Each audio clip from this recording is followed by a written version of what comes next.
हमारे उत्तराखंड में आलू के गुटके बहुत बनाए जाते हैं। सीज़न का नया आलू था तो मैंने भी आलू बॉईल करने रख दिया था। आज हमें आलू के गुटके खाने का मन था। मेरे दोनों शैतान टीवी देखने में मगन हो रहे थे।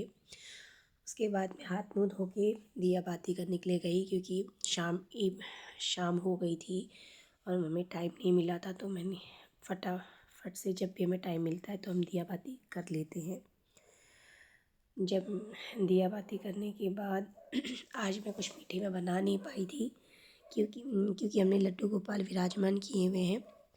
तो बाकी सब में तो लहसुन प्याज डल जाता है। लहसुन प्याज का भोग तो नहीं लगा सकते, वाली सब्ज़ी का भोग तो नहीं लगा सकते, इसलिए हम तो कुछ मीठा ही बना लेते हैं।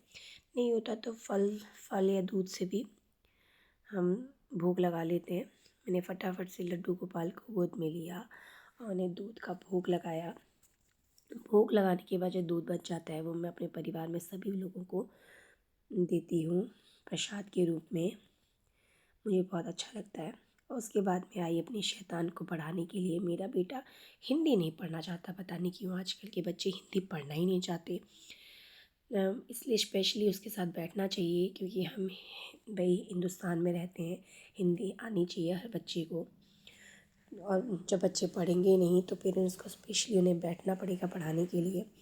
बाकी सब्जेक्ट के लिए तो ट्यूटर रखा हुआ है, मगर हिंदी में स्पेशली अपने बच्चे के साथ बैठ कर उसे पढ़ाती हूँ, क्योंकि अभी वो है भी शैतान, उसके साथ बैठना ही पड़ता है। उसे पढ़ाने के बाद जब मैं किचन में आई तो मैंने देखा कि मेरे आलू बॉईल हो गए हैं। चेक किया मैंने। उसके बाद ठंडा पानी डालने के बाद मैं उन्हें छीलने लगी, एक एक करके छीलने लगी। देख भी रही थी कहीं आलू में मिट्टी वगैरह न लगी। वैसे तो मैंने वॉश कर दिया था। फिर जब मेरे आलू छिल गए तो मैंने फटाफट से कट कर लिया, और साथ में ही दूसरे कुकर में मैंने फटाफट से घिया चढ़ा दी, क्योंकि आलू तो हम लोग खाएंगे मगर मम्मी को तो शुगर पेशेंट है ना, तो मम्मी के को आलू तो दे नहीं सकते, इसलिए उनके लिए घिया की सब्ज़ी बनाई। कढ़ाई में ऑयल ऐड किया और मैंने ज़ीरा, सूखी लाल मिर्च और हींग, कसूरी मेथी डाल के तड़का लगाया, अच्छे से भुना और कटी हुई प्याज को भी ऐड किया। उसे अच्छे से भुनने के बाद मैंने कटोरी में मसाले सारे घोल के रख लिए थे, नमक, मिर्ची, हल्दी और धनिया पाउडर मिक्स करके उसमें पानी डालने के बाद मिक्स कर दिया। अच्छे से मिक्स करने के बाद मैंने उसमें उबले हुए आलू को अच्छे से, पहले मसाले को पका के उबले हुए आलू को ऐड कर दिया।